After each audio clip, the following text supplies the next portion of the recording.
درود بچه های نازنینم، حالتون چطوره؟ امیدوارم که خوب باشید. خیلی خوشحالم که با یه داستان قشنگ و آموزنده از مجموعه قصه های فرانک در خدمتتون هستم. بچه ها یه سوال دارم.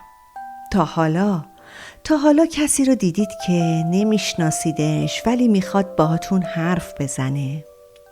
به نظر شما به کسی که نمیشناسیم میتونیم اعتماد بکنیم یا نه؟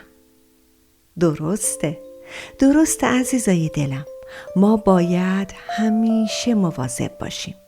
بعضی ها ممکنه خودشون رو مهربون نشون بدن ولی شاید توی دلشون نقشه و فکر دیگه‌ای داشته باشن. بریم سراغ داستان امشب که اسمش هست روباه کلک و پرطلا.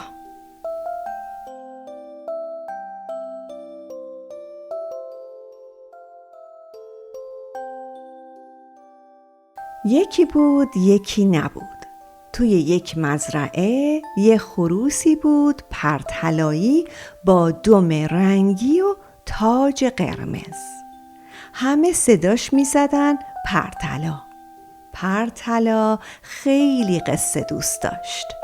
به هر پرنده‌ای که میرسید میگفت قوقولی قوقو، قصه بلدی برام تعریف کنی؟ پرنده ها براش قصه های زیادی رو تعریف کرده بودن. روزی از روزها پرطلای قصه ما حوصلش سر رفته بود و از مزرعه بیرون رفت تا یکم راه بره و قدمی بزنه. پرطلا رفت تا به صحرا رسید. همه جا سبز و پر از گل بود. اون گلها و درختها رو تماشا می کرد و لذت می برد. یه وقتایی هم قوقولی قوقوی می کرد و آواز می خوند. یک دفعه صدای پایی رو شنید. به دور و برش نگاه کرد. دید که آقا روباهه داره به طرفش میاد. پرطلا فوری پرید و رفت روی یک شاخه درخت نشست. روباه اومد پایین درخت. سرش رو بالا گرفت و گفت به به، عجب خروس زیبایی، چطوری خروس جان؟ پرطلا هم از همون بالا گفت قوقولی قوقو، خوبم. روباه گفت تو که داشتی راه میرفتی، چرا پریدی و رفتی بالای درخت؟ نکنه که از من ترسیدی؟ پرطلا جواب داد قوقولی قوقو، بله ازت ترسیدم، پریدم بالای درخت که دستت به من نرسه. روباه میخواست هر طور که میتونه پرطلا رو گول بزنه و بیارتش پایین درخت. پس برای همین خندید و گفت ای بابای، چه حرفی خروس عزیز، تو بهترین دوست منی. من با پدرت همیشه با هم دوست بودیم، برات تعریف نکرده؟ نمیدونی چقدر برام آواز میخوند. حالا هم اومدم که تو برام آواز بخونی. یه آواز قشنگ بخون تا منم لذتشو ببرم. پرطلا یاد قصه های افتاد که پرنده ها براش تعریف کرده بودن. بیشتر قصه هایی که شنیده بود در مورد کلک های روباه ها بود که برای گرفتن مرغ ها و خروس ها به کار می بردن. پرطلا کمی فکر کرد. فهمید که روباه داره گولش می زنه. پرطلا گفت قوقولی قوقو، بله، از صدای من تعریف میکنی، ولی روباها دشمن مرغ‌ها و خروسان. پس من حق دارم که ازت بترسم و آواز نخونم. روباه به پرتلا گفت: سلطان جنگل آقای شیر دستور داده که همه حیوونا باید با هم دوست باشن. هیچ حیوانی نباید حیوان دیگه ای رو شکار کنه.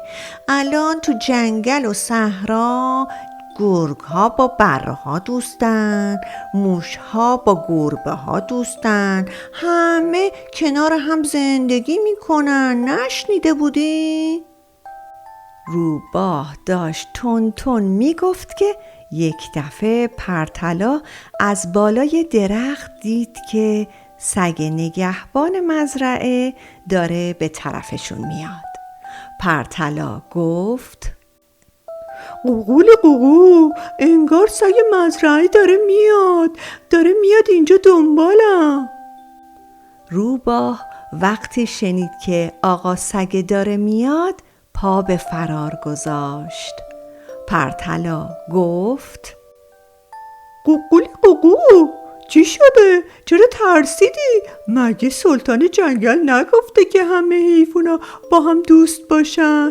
خب آقا سگم باها دوسته و کاری نداره دیگه. روباه همونطور که داشت میدوید گفت: درسته گفته، ولی من میترسم که این سگه هنوز دستور سلطان رو نشنیده باشه. خدا حافظ. بعد با سرعت از اونجا دور شد. وقتی سگ اومد پرتلا براش تعریف کرد که چه اتفاقی افتاده.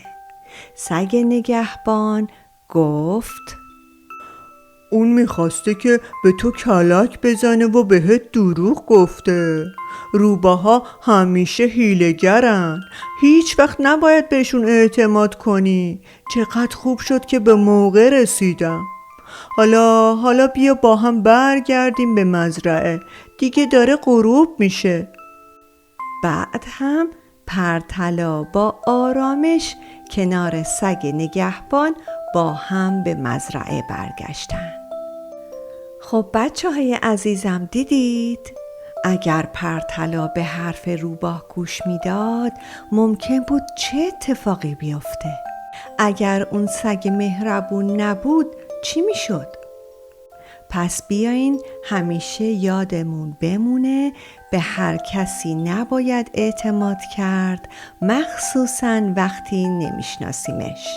و اگر یه وقت احساس خطر کردیم بهتره از کسی که میشناسیم و قابل اعتماده کمک بخوایم، مثل بزرگترامون و دوستامون.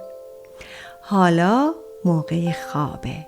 چشمای زیباتون رو ببندید و آماده بشید برای یه خواب شیرین. دوستتون دارم. تا فردا شب و یه قصه دیگه از قصه های فرانک. شبتون خوش و خدا نگهدار. خوابای خوب و رنگی ببینید.